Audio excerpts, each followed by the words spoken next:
بسم الله الرحمن الرحيم ياسين والقرآن الحكيم إنك لمن المرسلين على صراط مستقيم تنزيل العزيز الرحيم لتنذر قوما ما أنذر آباؤهم فهم غافلون لقد حق القول على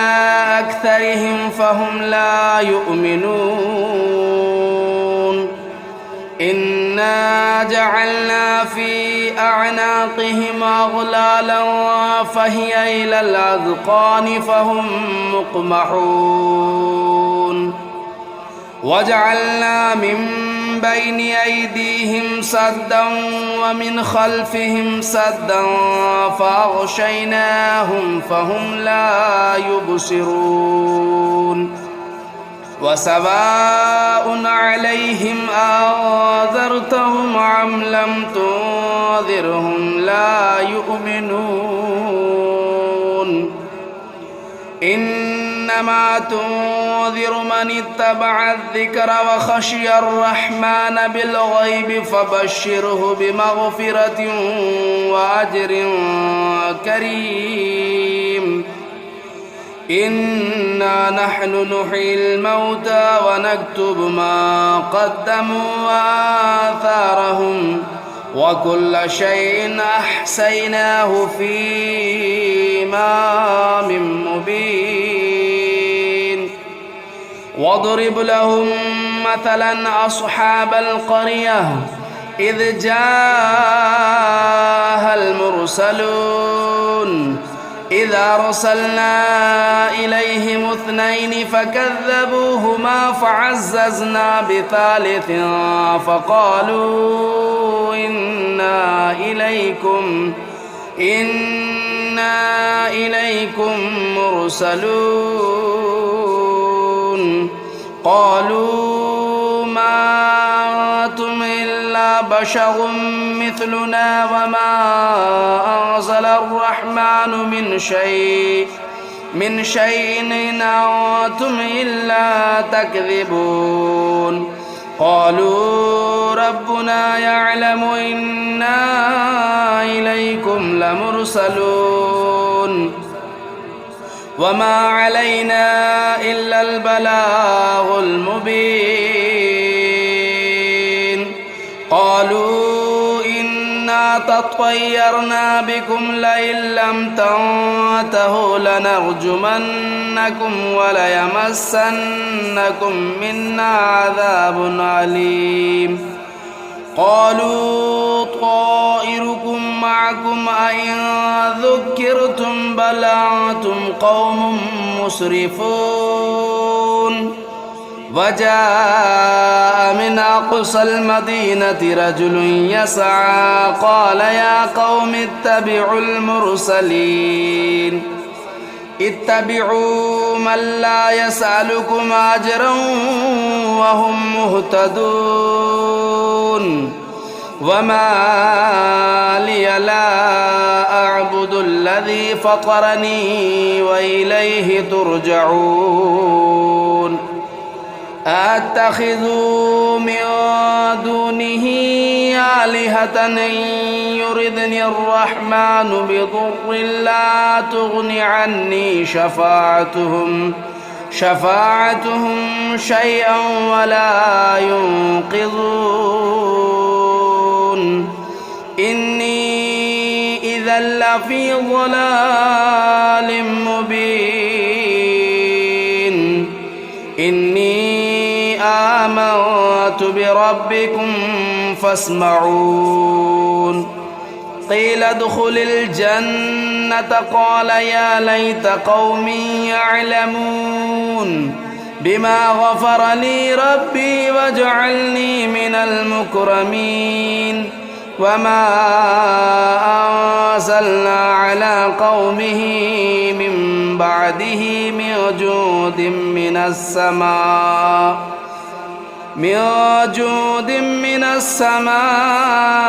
وما كنا منزلين إن كانت إلا صيحة واحدة فإذا هم خامدون يا حسرة على العباد ما يأتيهم من رسول إلا كانوا به يستهزئون ألم يروا كم أهلكنا قبلهم من القرون أنهم إليهم لا يرجعون وإن كل لما جميع لدينا محضرون وآية لهم الأرض الميتة أحييناها وأخرجنا منها حبا فمنه يأكلون وجعلنا فيها جنات من نخيل وأعناب وفجرنا فيها من العيون ليأكلوا من ثمره وما عملته أيديهم أفلا يشكرون سبحان الذي خلق الأزواج كلها مما تنبت الأرض ومن أنفسهم ومما لا يعلمون وآية لهم الليل نسلخ منه النهار فإذا هم مظلمون والشمس تجري لمستقر لها ذلك تقدير العزيز العليم والقمر قدرناه منازل حتى عاد كالعرجون القديم لا الشمس ينبغي لها أن تدرك القمر ولا الليل سابق النهار وكل في فلك يسبحون وآية لهم أنا حملنا ذريتهم في الفلك المشحون وخلقنا لهم من مثله ما يركبون وإن نشأ نغرقهم فلا صريخ لهم ولا هم ينقذون إلا رحمة منا ومتاعا إلى حين وإذا قيل لهم اتقوا ما بين أيديكم وما خلفكم لعلكم ترحمون وما تأتيهم من آية من آيات ربهم إلا كانوا عنها معرضين وإذا قيل لهم أنفقوا مما رزقكم الله قال الذين كفروا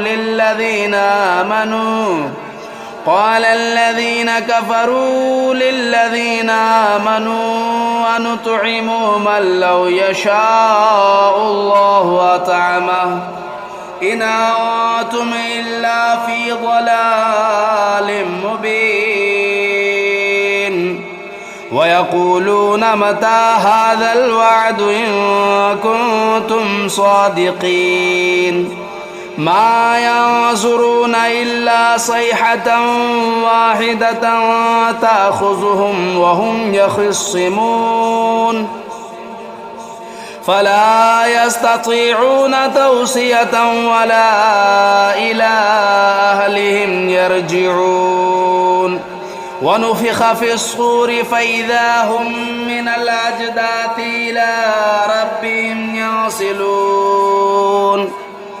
قالوا يا ويلنا من بعثنا من مرقدنا هذا ما وعد الرحمن وصدق المرسلون إن كانت إلا صيحة واحدة فإذا هم جميع لدينا محضرون قالوا يا ويلنا من بعثنا من مرقدنا هذا ما وعد الرحمن وصدق المرسلون إن كانت إلا صيحة واحدة فإذا هم جميع لدينا محضرون فاليوم لا تظلم نفس شيئا ولا تجزون إلا ما كنتم تعملون إن أصحاب الجنة اليوم في شغل فاكهون هم وأزواجهم في ظلال على الأرائك متكئون لهم فيها فاكهة ولهم ما يدعون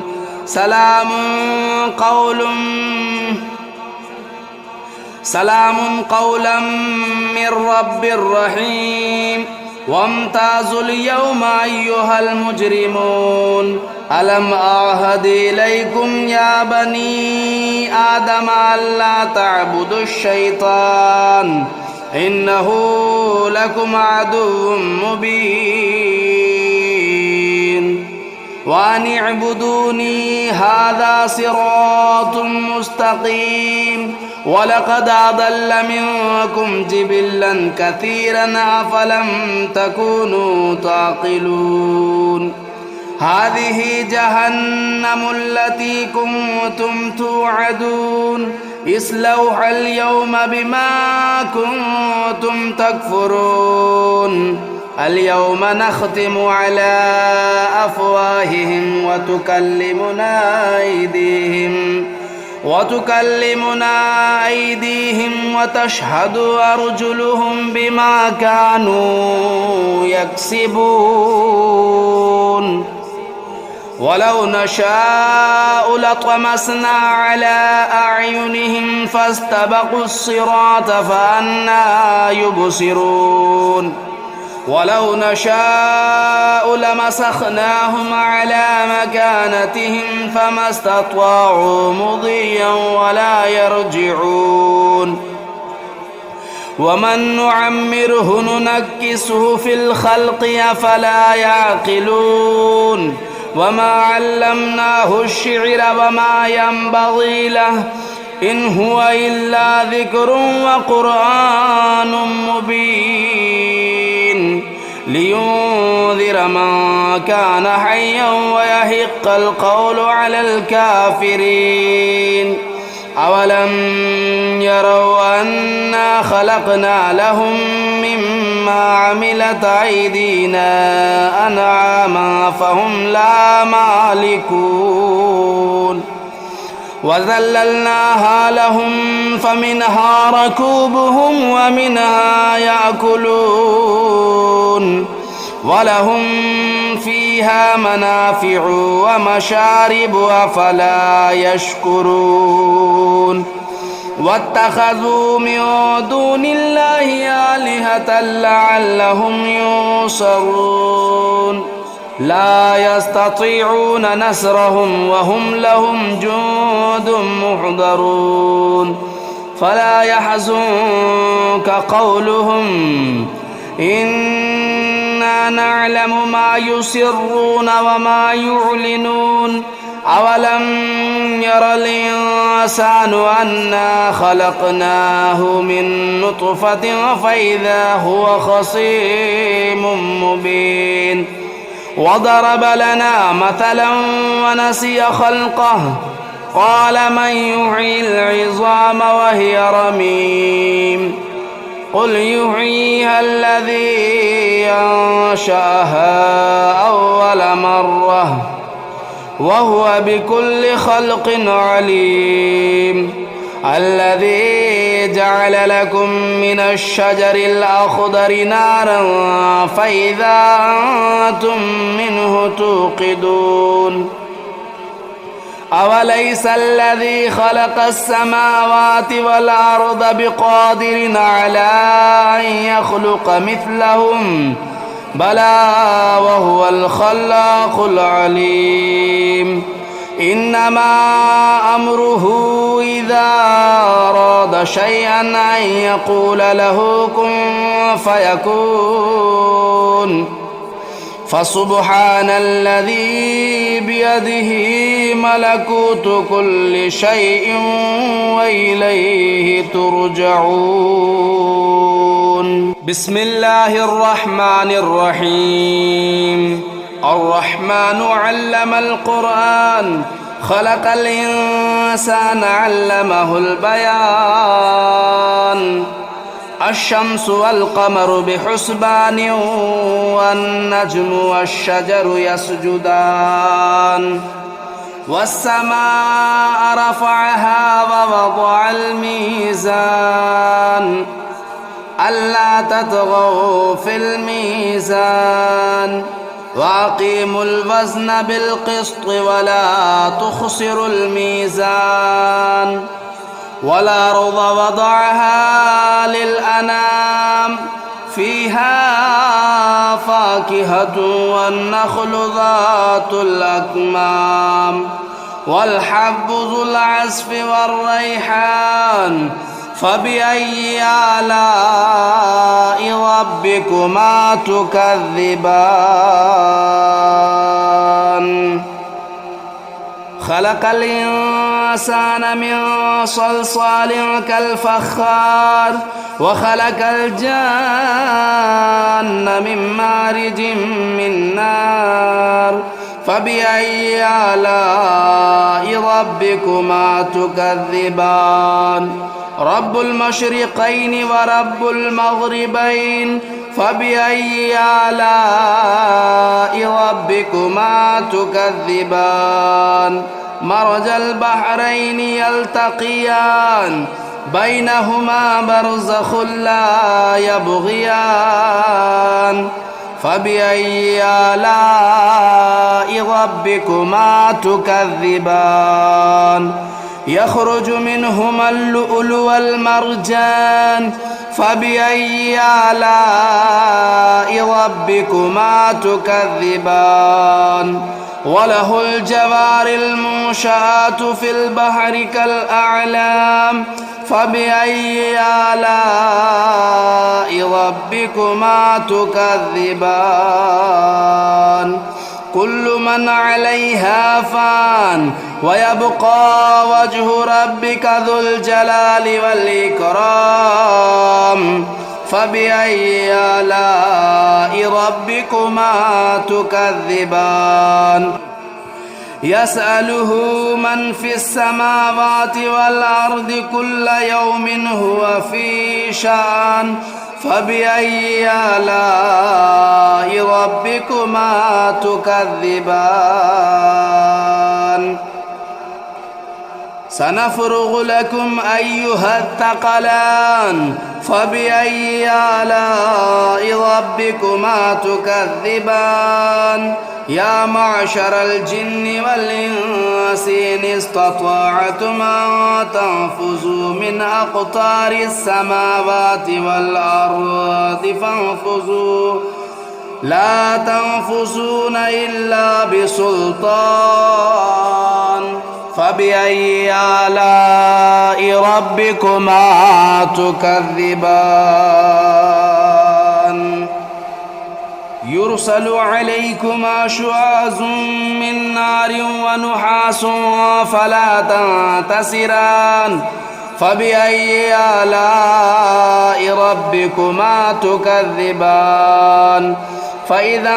انشقت السماء فكانت وردة كالدهان فبأي آلاء ربكما تكذبان فيومئذ لا يسأل عن ذنبه إنس ولا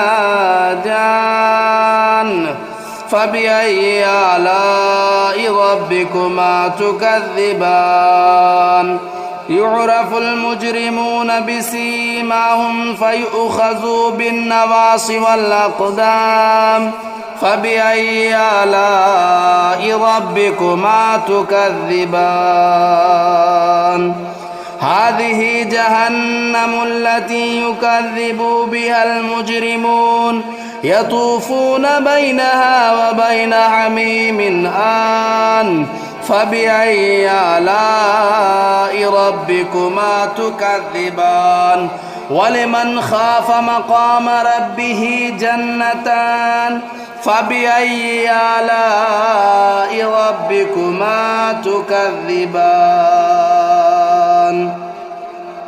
ذواتا أفنان فبأي آلاء ربكما تكذبان فيهما عينان تجريان فبأي آلاء ربكما تكذبان فيهما من كل فاكهة زوجان فبأي آلاء ربكما تكذبان متكئين على فرش بطائنها من استبرق وجنى الجنتين دان فبأي آلاء ربكما تكذبان فيهن قاصرات الطرف لم يطمثهن إنس قبلهم ولا جان فبأي آلاء ربكما تكذبان كأنهن الياقوت والمرجان فبأي آلاء ربكما تكذبان هل جزاء الإحسان إلا الإحسان فبأي آلاء ربكما تكذبان ومن دونهما جنتان فبأي آلاء ربكما تكذبان مدهامتان فبأي آلاء ربكما تكذبان فيهما عينان نضاختان فبأي آلاء ربكما تكذبان فيهما فاكهة والنخل والرمان فبأي آلاء ربكما تكذبان فيهن خيرات حسان فبأي آلاء ربكما تكذبان حور مقصورات في الخيام فبأي آلاء ربكما تكذبان لم يطمثهن إنس قبلهم ولا جان فبأي آلاء ربكما تكذبان متكئين على رفرف خضر وبخري حسان فبأي آلاء ربكما تكذبان تبارك اسم ربك ذو الجلال والإكرام بسم الله الرحمن الرحيم تبارك الذي بيده الملك وهو على كل شيء قدير الذي خلق الموت والحياة ليبلوكم أيكم أحسن عملا وهو العزيز الغفور الذي خلق 7 سماوات طباقا ما ترى في خلق الرحمن من تفاؤت فارجع البصر هل ترى من فطور ثم ارجع البصر كرتين ينقلب إليك البصر خاسئا وهو حسير ولقد زينا السماء الدنيا بمصابيح وجعلناها رجوما للشياطين وأعتدنا لهم عذاب السعير وللذين كفروا بربهم عذاب جهنم وبئس المصير إذا ألقوا فيها سمعوا لها شهيقا وهي تفور تكاد تميز من الغيظ كلما ألقي فيها فوج سألهم خزنتها ألم يأتكم نذير قالوا بلى قد جاءنا نذير فكذبنا وقلنا ما نزل الله من شيء إن أنتم إلا في ضلال كبير وقالوا لو كنا نسمع أو نعقل ما كنا في أصحاب السعير فاعترفوا بذنبهم فسحقا لأصحاب السعير إن الذين يخشون ربهم بالغيب لهم مغفرة وأجر كبير وأسروا قولكم أو اجهروا به إنه عليم بذات الصدور ألا يعلم من خلق وهو اللطيف الخبير هو الذي جعل لكم الأرض ذلولا فامشوا في مناكبها وكلوا من رزقه وإليه النشور أأمنتم من في السماء أن يخسف بكم الأرض فإذا هي تمور أم أمنتم من في السماء أن يرسل عليكم حاصبا فستعلمون كيف نذير ولقد كذب الذين من قبلهم فكيف كان نكير أولم يروا إلى الطير فوقهم صافات ويقبضن ما يمسكهن إلا الرحمن إنه بكل شيء بصير أمن هذا الذي هو جند لكم ينصركم من دون الرحمن إن الكافرون إلا في غرور أمن هذا الذي يرزقكم إن أمسك رزقه بل لجوا في عتو ونفور أفمن يمشي مكبا على وجهه أهدى أمن يمشي سويا على صراط مستقيم قل هو الذي أنشأكم وجعل لكم السمع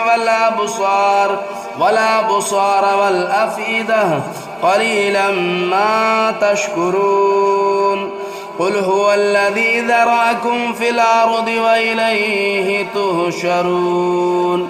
ويقولون متى هذا الوعد إن كنتم صادقين قل إنما العلم عند الله وإنما أنا نذير مبين فلما رأوه زلفة سيئت وجوه الذين كفروا وقيل هذا الذي كنتم به تدعون قل أرأيتم إن أهلكني الله ومن معي أو رحمنا فمن يجير الكافرين من عذاب أليم قل هو الرحمن آمنا به وعليه توكلنا فستعلمون من هو في ضلال مبين قل أرأيتم إن أصبح ماؤكم غورا فمن يأتيكم بماء معين